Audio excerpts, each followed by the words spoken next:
안녕하세요. 반갑습니다. 요길입니다.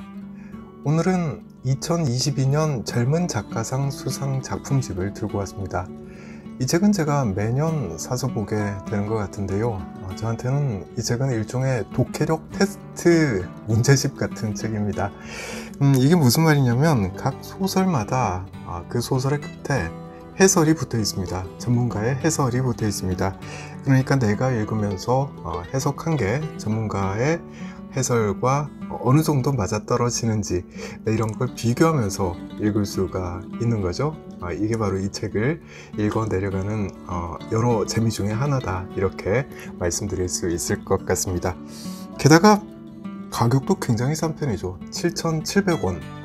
요즘에 책 한 권 10,000원 하지 않는 책이 드물잖아요. 새 책이 7,700원, 굉장히 싼 거죠. 이건 어찌 보면 출판사가 독자 서비스 차원에서 제공하는 책이다, 이렇게도 볼 수 있을 것 같습니다.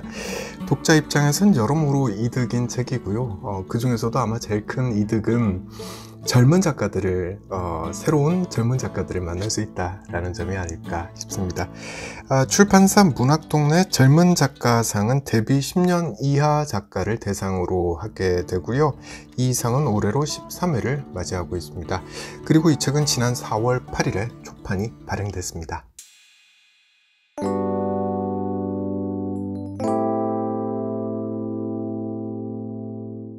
올해 대상은 임소라 작가죠. 임 작가의 작품은 이번에 처음 읽어봤었고요. 대상을 받은 작품의 제목은 초파리 돌보기. 네, 이렇게 되어 있습니다. 초파리 돌보기. 먼저 작가 소개부터 좀 간략하게 해보도록 하겠습니다. 임소라 작가는 소설가이고 시인이기도 합니다. 1987년생이고요. 부모님은 작가가 공무원이 되기를 원했더라고요. 아버지와 언니가 공무원이기도 했고요. 그러니까 공무원 생활을 하면서 글은 부업으로 써라, 아니면 취미로 써라, 이런 이야기를 했던 것 같아요. 이유야 납득이 되는 대목이죠. 글만 써가지고는 먹고 살기 힘들다. 근데 이건 전부 다 아는 사실이니까 이런 권유를 했던 게 아닌가 싶습니다. 그런데 작가는 고등학교를 그만두고 나서 아르바이트를 하면서 혼자서 글을 쓰며 살아갑니다. 고등학교 그만두고 글을 쓰기로 작정했다. 이게 참 쉬운 결정이 아닌데, 이거 보면 작가가 고집은 진짜 센가 보다. 내가 맞다고 생각하는 길을 가려고 하는 그런 고집이 있는 사람인가 보다, 이런 추측을 할 수가 있죠. 그러다가 23세 검정고시를 보게 되고요. 이게 2010년입니다. 대학에 입학하게 되고요. 언론 보도를 찾아보니까 이렇게 말했더라고요. 글을 쓰다 보니까 누군가에게 글을 보여주고 싶은 마음이 생겨서 서사 창작과에 진학했다. 언론 인터뷰를 할 때 이렇게 말을 했습니다. 서사 창작과라는 과 이름도 좀 낯설죠. 그래서 찾아봤더니만 서사 창작과는 한예종에 있는 과더라고요. 한국예술종합대학. 요즘에 많은 학생들이 여기 가고 싶어하는 그런 학교죠. 임소라 작가는 이 학교를 다니면서 승승장구합니다. 2013년에 중앙일보 신인문학상에 시로 등단을 하게 됩니다. 시인이 된 거고요. 2015년에는 문학동네 대학소설상을 수상합니다. 소설가가 된 거예요. 임소라 작가가 살아온 여정을 보면 한 가지는 분명해 보이죠. 남들이 저 길이 참 좋아 보여, 저 길로 한번 가보렴. 그렇게 남들이 좋다고 말하는 길은 거부하는 그런 여정을 걷고 있는 게 아닌가라는 생각을 해봅니다. 자기 고집이 있는 작가인 것 같다, 이런 생각을 해보게 되더라고요. 그러니 작품도 상당히 독특한 면모가 보입니다. 독특하다라고 표현을 했는데 이 말이 딱 맞지 않나 싶습니다. 왜 그런지 이야기를 좀 더 해보도록 하겠습니다.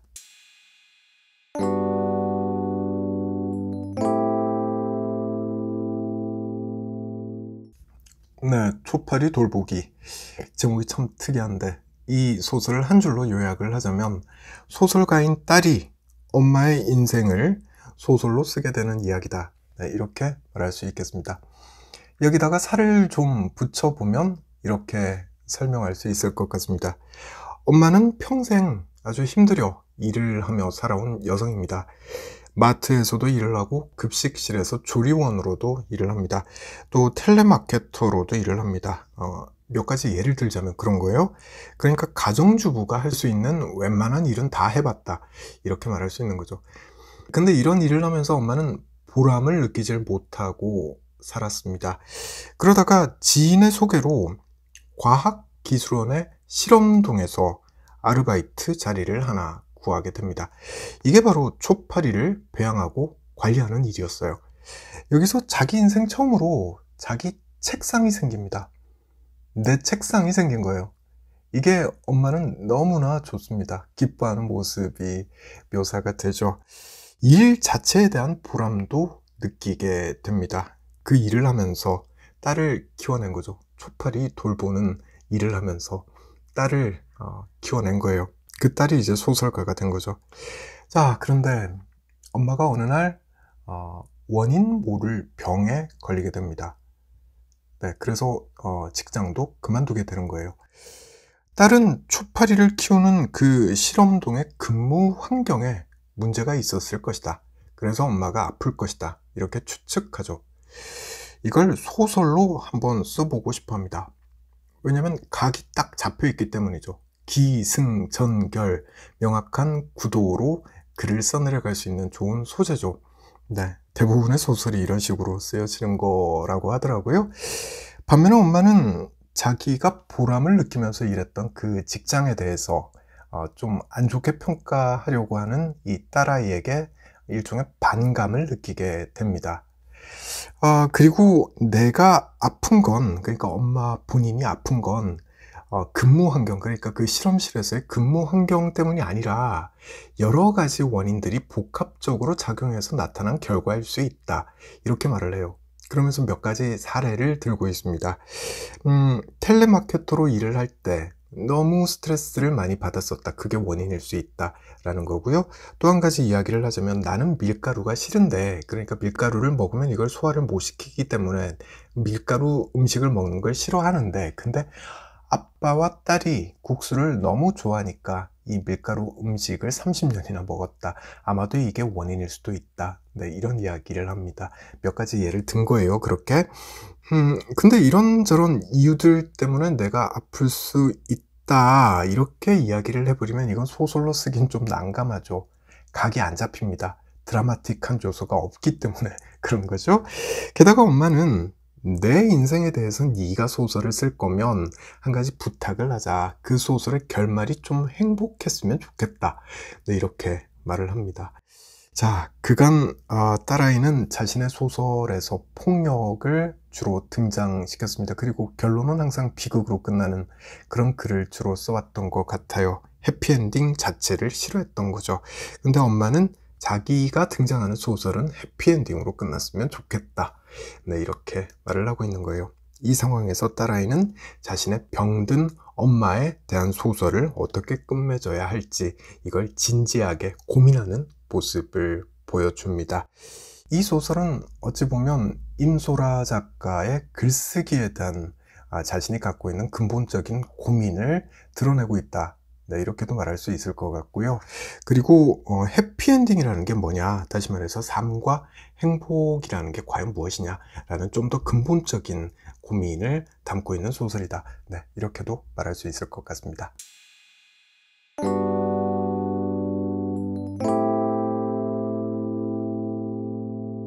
우리나라 문학의 최근 트렌드는 페미니즘이었죠. 페미니즘 소설이 정말 많이 쓰여지고 많이 읽혔습니다. 작가들은 그 트렌드를 조금씩은 따라가려고 노력을 한다라고 이 책은 말하고 있습니다. 그 과정에서 작가들은 고민을 하는 거죠. 이게 내 길이 맞나? 네, 그런 고민을 하는 거예요. 이 소설에서도 딸아이, 그러니까 소설가인 딸아이가 그런 고민을 털어놓는 그런 대목이 등장합니다. 이유가 기억나지 않는다. 네, 이렇게 이야기를 하고 있죠. 그러니까 내가 왜 소설을 쓰기 시작했는지, 그리고 내가 왜 작가로 살아가기로 결심을 했는지, 그 이유가 기억나지 않는다. 네, 그렇게 말을 합니다. 현실은 팍팍하죠. 트렌드에 맞춰서 글을 써야지 잊혀지지 않고 살아남을 수가 있습니다. 이게 현실인 거예요.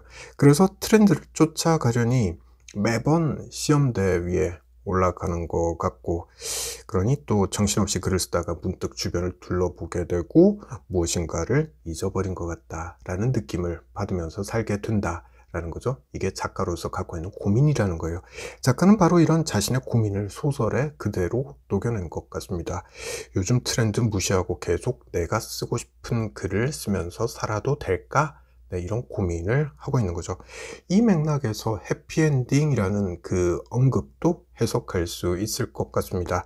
저자는 실제로 해피엔딩을 싫어한다고 해요. 현실은 이렇게 삭막한데 소설은 저렇게 끝내도 되나? 네, 이런 생각을 하고 있는 것 같습니다. 근데 이 작품에서는 엄마가 소설가가 된 딸은 자랑스러워하지만 그 딸이 쓴 소설의 내용은 좀 불만이 많잖아요. 폭력이 등장하고 비극으로 끝나기 때문인데, 그래서 말을 하죠. 엄마가 이렇게 이야기합니다. 네가 내 이야기를 소설로 쓸 거면 해피엔딩으로 써달라. 네, 이렇게 요구를 하는 거죠. 이건 자기 스타일과 다른 결론을 내달라라는 독자의 의견을 내가 받아들여야 되나? 라는 작가의 고민을 이렇게 표현한 거라고도 볼 수 있을 것 같습니다. 고민 끝에 작가는 엄마가 건강해지는 그런 결말을 보여줍니다. 해피엔딩 구조를 받아들이는 거죠. 근데 이 대목에서도 저는 임설아 작가가 정말 똑똑하구나 라는 생각을 해보게 됐습니다. 왜냐하면 이 소설의 결말이 상당히 애매하기 때문에 그렇습니다. 엄마가 진짜로 병이 다 나은 것인지, 아니면 실제로는 여전히 아프지만 딸이 쓴 소설 속에선 자기 병이 다 나은 걸로 나오니까, 그러니까 소설 속에 자신은 다 병이 나은 걸로 나오니까 그 소설의 결말이 마음에 드는 건지, 이게 애매해요. 진짜 애매해요. 그러니까 이렇게도 표현할 수 있을 겁니다. 액자 속에 액자가 또 하나 있는데 어느 액자 속에 엄마의 병이 나은 건지 그게 되게 애매하게 처리가 돼 있습니다. 그러니까 독자들이 해석하기에 따라서 결말이 달라질 수밖에 없는 거죠. 정리하자면 초파리 돌보기, 이 작품은 작가가 글쓰기에 대한 자신의 스탠스를 지키면서도 독자들의 취향도 어느 정도 받아들일 수 있는 그런 글쓰기가 과연 가능할까? 라는 질문에 스스로 답을 찾아가는 과정에서 쓴 단편소설이다. 네, 이렇게 이야기할 수 있겠습니다.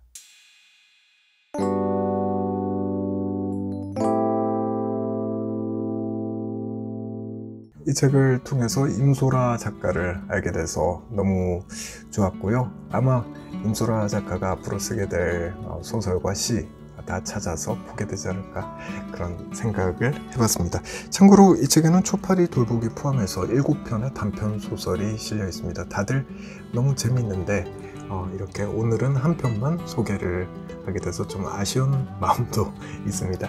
자, 오늘은 여기까지고요. 저는 다음에 다른 책 들고 다시 찾아오겠습니다.